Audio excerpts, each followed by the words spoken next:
परमात्मा सब जगह है तो इस जगह पर भी है जहां आप हो, और परमात्मा सब में है तो भी आप में है,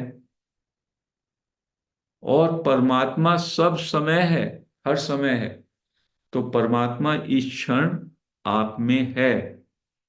यदि इस क्षण आप में परमात्मा नहीं है तो परमात्मा अखंड नहीं हो सकता, परमात्मा सर्वव्यापी नहीं हो सकता, परमात्मा सर्वज्ञ नहीं हो सकता।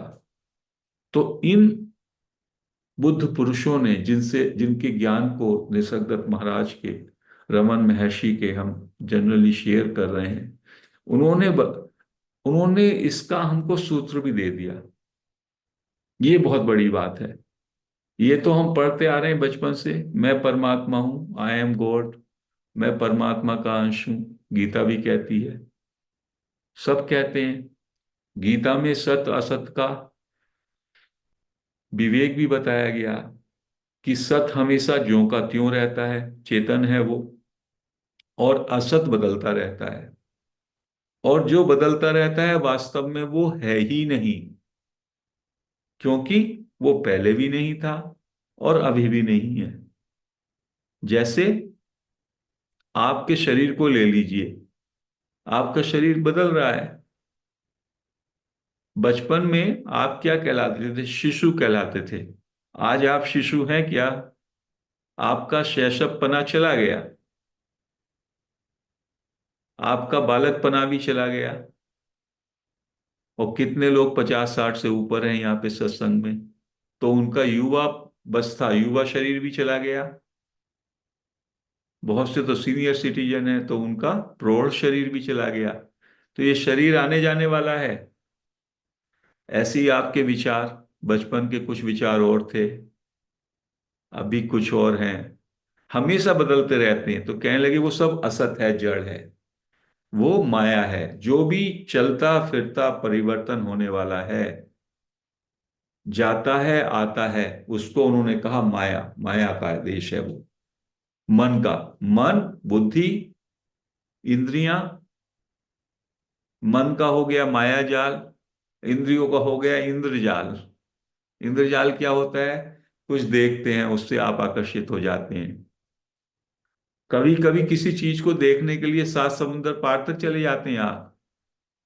किसी ने बताया कि अमेरिका में ये चीज है, ये क्या नजारा है जबरदस्त, क्या फॉल्स हैं, नियाग्रा फॉल्स या क्या क्या फॉल्स हैं।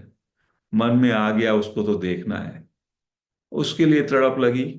तो ये इंद्रजाल ही तो है। कुछ सुनने के लिए, म्यूजिक सुनने के लिए कहाँ कहाँ से लोग जो है फ्लाइट कराते हैं और चले जाते हैं। तो मन का सोच, जो भी इस तरह का चीज है, ये सब परिवर्तनशील है, माया जाल, इंद्रजाल।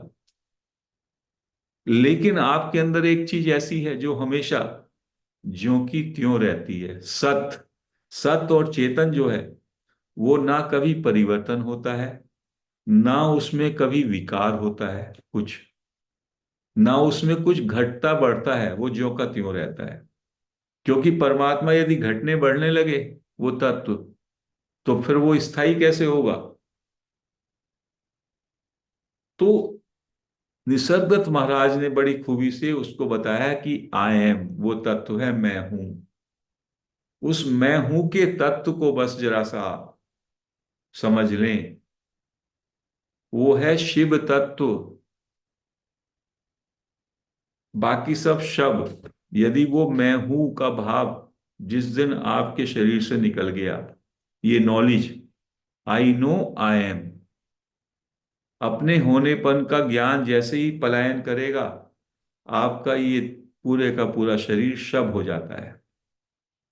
चेतन सत्ता का दूसरा नाम है knowledge I am, pure knowledge of being.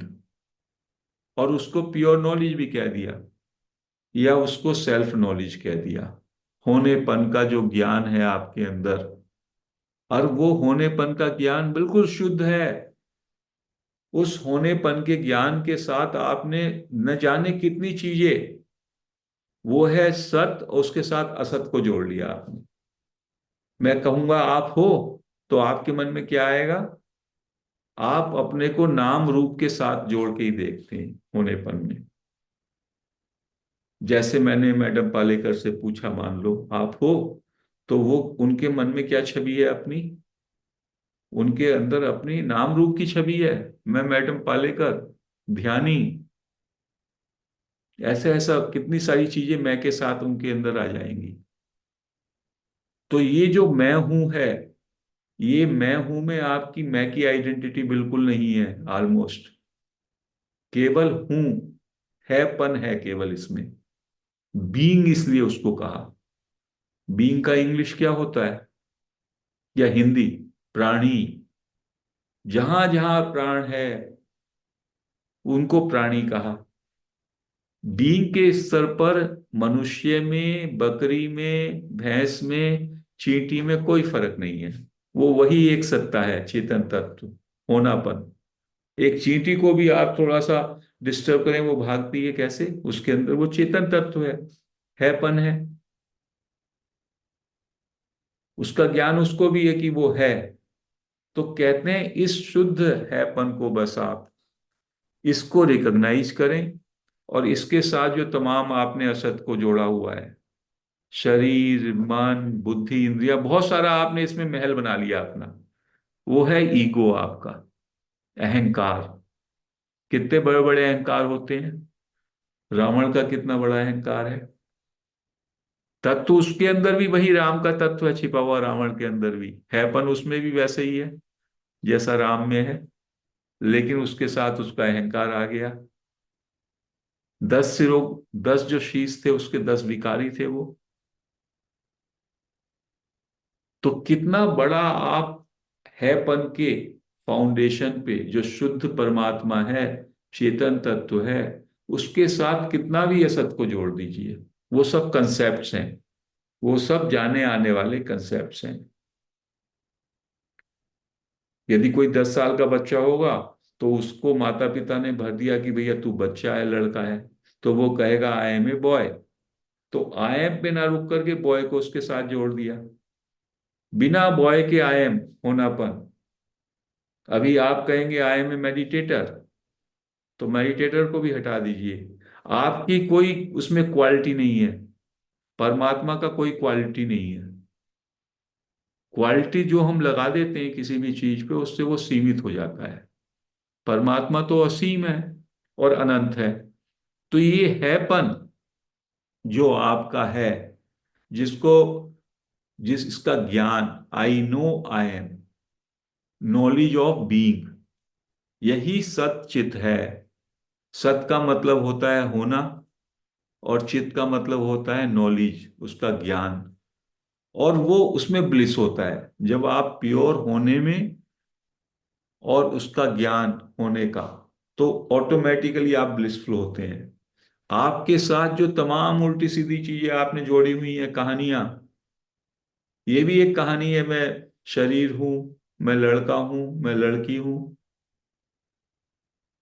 मैं इंजीनियर हूं, मैं डॉक्टर हूं, मैं रिच पर्सन हूं। ये सब एडिशंस हैं, एडिशंस हैं ये एडिशंस आप नहीं हो। ये आपकी मान्यताएं हैं, कंसेप्ट्स हैं, धारणाएं हैं भौतिक जगत की। तो ये जो है, ये देह भाव है आपका, जीव भाव। आपकी गलती क्या है? निसर्गदत्त महाराज कह रहे हैं कि आपका ज्ञान यही है, आप अपने को जीव समझते हैं, जबकि आप शिव हैं, आप परमात्मा हैं। तो परमात्मा का जो, परमात्मा का जो अंश है वो है होनापन, ये ज्ञान। बस इस होनेपन के ज्ञान में ठहर जाएं। अब आप कहेंगे तो मैं ही समझ में नहीं आता। मैं तो जब अपने को मैं कहता हूं, तो मैं तो, मैडम पालेकर कहती हैं, मैं तो मैं को मैडम पालेकर ही जानूंगी ना सर। ये तो मैं शुरू से, मेरे माता पिता ने मुझको पूरी की पूरी हिस्ट्री बता रखी है। मैं तो जब अपने को मैडम पालेकर कहती हूँ, तो मेरी तो और भी याद आ जाती है, अपने माता पिता की भी आ जाती है, अपने कुटुंबी जनों की भी आ जाती है, बच्चों की भी आ जाती है। तो ये मैं के साथ हमने इतना बवंडर खड़ा कर दिया। तो जब रमन महर्षि कहते हैं हु एम आई, तो उसमें वो शुद्ध मैं की बात करते हैं। उसमें केवल ये ज्ञान होनापन यही है, इसी का ज्ञान है। तो हमको उस तत्व को एक तो हम इस डिस्कशन से जाने, और फिर उस होनेपन पे रहें बस। तो प्रश्न उठता कब रहेंगे, कैसे रहेंगे? तो महाराज ने उसके लिए भी हमको प्रकाश डाला। क्या प्रकाश डाला? कि जब ऐसा इमेजिन करो, आप अपनी स्मृति में पीछे जाओ, पीछे जाओ, जब आप 1 साल के 1.5 साल के थे, तब जो आपको ये होनेपन का बोध था, क्योंकि जब 6 महीने के होते तो वो बोध नहीं आता, वो लेटेंट होता आप में। वो उस समय बच्चे को ये भी ज्ञान के रूप में नहीं मालूम होता होनापन। जब वो 2 साल का होता है, महाराज कहते हैं, तब उसकी समझ में ये आता कि वो है, उसे अपने होनेपन का बोध होता है। लेकिन उसको उस समय ये नहीं, उसको शरीर, अपने विचार, दूसरे लोग, इन सब का कुछ बोध नहीं है। उसे बस इतनी उसके अंदर शुद्ध भाव है कि मैं हूं, और वो ही परमात्मा का भाव है, वो ही चेतन तत्व है, ये ज्ञान होनापन। तो या तो आप अपने को उस स्थिति में इमेजिन कर लें, या उस सैंपल बच्चे को मन में धारण करके सोचें कि हम जो है उस स्थिति में हमारा हैपन का भाव कैसा होगा। क्योंकि अभी भी जो भाई बहन है हैपन की जो बात करते हैं, उसमें मिक्सचर होता है सत और असत का, चेतन और जड़ भी उसके साथ हम जोड़े हुए हैं। और चेतन के साथ जड़ भी जुड़ जाता है ना, तो वो चेतन हो जाता है। शरीर जुड़ा हुआ है उस हैपन के साथ, मैं बॉडी हूं, और मेरे शरीर में पूरा चेतन तत्व, सब जगह जीवंतता आ रही है। गुरुओं ने क्या एग्जाम्पल दिया? लोहा है, लोहा जड़ है, काला है, सॉलिड है, अग्नि में उसको तपा दो, और अग्नि में तप तप के वो अग्नि की जैसा लगता है। कोई बाहर का व्यक्ति आए उसको अग्नि में, और वो लोहा तप रहा है, दोनों में फर्क ही नहीं लगेगा। तो अग्नि जैसे, अग्नि को चेतन तत्व मान लें आप, तो अग्नि के संपर्क से लोहा भी अग्नि जैसा लगता है। तो ऐसे ही जो हैपन का ज्ञान है, ये नॉलेज, इसका मेरे शरीर पे में प्रविष्टि है, तो उसके कारण मेरा शरीर भी चेतन लगने लगता है। और मैं अज्ञान के कारण अपने को ये शरीर मान लेता हूं। शरीर, मन, बुद्धि, इंद्रियां, ये अज्ञान में आ जाता हूं, तो मैं अपने को जीव मान लेता हूं। और जीव मान करके, ये जीव मानना ही सब में बड़ा अज्ञान है। जीव मान करके आपकी मुक्ति संभव ही नहीं है, ये महाराज कह रहे हैं, रमन महर्षि कह रहे हैं। क्योंकि आपने अज्ञान को तो पहले ही पकड़ लिया। जीव यदि आप बन करके सोचते हैं आपकी मुक्ति हो जाएगी, तो नहीं होगी। आपको ये जानना होगा आप जीव नहीं है, आप तो परमात्मा ही हैं। तो इस ज्ञान मार्ग में पढ़ाई शुरू में ही सही होती है, कि आपकी जो है फाउंडेशन गलत ना हो जाए। यदि आप अपने को देह मान करके दौड़ते भागते रहेंगे सब जगह, मूर्ति के सामने, मंदिरों में, मस्जिदों में, तो वो आपकी दौड़ न जाने कितने जन्मों की हो जाएगी। और यदि आपने शुरू में ही आपको बता दिया किसी बुद्ध पुरुष ने, अरे आप तो स्वयं परमात्मा हो, अपने अंदर खोजो, और साथ में ये भी बता दिया ये सूत्र है, तो फिर बचा क्या है? तो ये हमारी गुरु कृपा है, ऐसे हमको ज्ञानी पुरुष की वाणी सुनने को मिल जाए। क्योंकि ये संसार में तो इतने लोग हैं, संसार में तो इतने बुद्ध पुरुष भी हुए, इतने मास्टर्स भी हुए, उनमें से एक ऐसे मास्टर, ऐसे बुद्ध पुरुष से हमारा कनेक्शन हो गया, ये कोई अनायास थोड़ी है। नहीं तो सारे के सारे लोग सीकर्स पूरे दुनिया के इसी बात को क्यों नहीं सुनते? क्योंकि उनकी पात्रता नहीं है, या अभी उनका समय नहीं आया है, वो इससे वंचित है। हमको ये शुद्ध ज्ञान मिला है, तो इस शुद्ध ज्ञान में बस ठहरें। आप शिव हो, अभी इसी समय आप परमात्मा हो, इस बात को का ज्ञान और अपने शुद्ध हैपन पर विश्राम, केवल इतना करना है। धीमे धीमे जैसे आप शुद्ध हैपन पे, अपनी नॉलेज पे शुद्ध हैपन की ठहरेंगे, तो धीमे धीमे फिर आपको खुद अपना देह देह मन बुद्धि इन सब से आपका डिसोसिएशन होने लगेगा। प्रत्येक दिन जब आप सुबह को उठते हैं तो आपका अपने देह मन बुद्धि इंद्रियों से डिस्कनेक्ट होते हैं। नींद में आप जब नींद में जाते हैं, you shut down your body mind senses, केवल आप होते हैं, लेकिन सोते हुए आप अवेयर नहीं रहते। और सो के उठते हैं तो भी एक क्षण के लिए रहते हैं, फिर आप फिर से कनेक्ट हो जाते हैं अपने शरीर से, मन से, बुद्धि इंद्रियों से, और आप जीव बन जाते हैं। तो शिव तत्व को ढूंढने का ये उपाय बताया हमारे उपनिषदों में भी, कि जैसे नींद में आप होते हैं, नींद में क्या आपका कुछ भी अहंकार या आपकी कोई उपाधियां बची रहती हैं? नींद में आप कहाँ पे हैं? आपको अपने शरीर की भी शुद्ध बुद्ध नहीं रहती, मतलब शरीर से भी आप डिस्कनेक्टेड हैं, विचारों से भी डिस्कनेक्टेड हैं, तभी तो प्रगाढ़ सुषुप्ति है। आपका क्या धन है, क्या दौलत है, वो सब भूल जाते हैं, सब डिस्कनेक्टेड। और कितना आनंद आता है आपको नींद में। तो इसलिए कहा, जहां पे सच्चित है वहां पे ब्लिसफुलनेस होती है। तो जो वो नींद की स्थिति है, वही जागृति में आ जाए, तो उसको कहा जागृत सुसुप्ति। उसमें आप प्योर नॉलेज हैपन की नॉलेज में रहते हैं, उसमें जीते हैं। उस हैपन में जानते हुए जीना या हैपन में रहना, उसी का नाम है अपने शिव तत्व में रहना। नहीं तो हम अपने को जीव मानते मानते भटकते रहते हैं। चेतन तत्व का हमें हमेशा बोध रहे। और उसके साथ साथ हमारा जो ये यंत्र मिला है, ह्यूमन फॉर्म, मन बुद्धि इंद्रियां देह, इसका भी व्यवहार जगत में सब ये चलता रहेगा। उसको चलाने के लिए उसके अंदर गुण हैं, उसके अंदर वो यंत्र ऐसा है, स्वचालित है, उसको एक हायर फोर्स चला रही है। आप डूअरशिप ना रखें।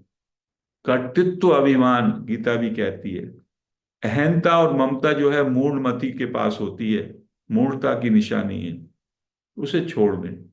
उसकी चिंता ना करें क्या होगा क्या नहीं होगा। अपने शुद्ध हैपन में प्रतिष्ठित हो जाएं, स्वयं में निष्ठा हो जाए आपकी, क्योंकि आप स्वयं ही परमात्मा हैं। ये जो लास्ट नॉलेज है, जो सर्वोपरि ज्ञान है, वो निसर्गदत्त महाराज के सूत्रों से, रमन महर्षि के सूत्रों से हमको मिल रहा है। अब उस ज्ञान में गहराना, उस ज्ञान में डुबकी लगाना बार बार, बस यही हमको करना है। उसी को कहते हैं आत्मा का बोध, उसी को कहते हैं स्वरूप का बोध। तो महाराज ने हमको इतने अद्भुत सूत्र दिए और पूरा पूरा सब कुछ स्थिति को क्लियर कर दिया। ये हमारे ऊपर गुरु कृपा है। हम बहुत ही इस मामले में कृतज्ञ हैं इन संतों के। और इसको बार बार हमको सोचना है। सोचना भी क्यों है कि सोचना छूट जाए। ये तो तत्व है केवल, ये एक नॉलेज है, और नॉलेज हमारे अंदर, सबके अंदर है। वो बस उस नॉलेज पे ठहर जाएं, उस नॉलेज के साथ एक हो जाएं, बस इतना ही करना है। तो आज हम इस चर्चा को यहीं समाप्त करते हैं। हरिओम फ्रेंड्स।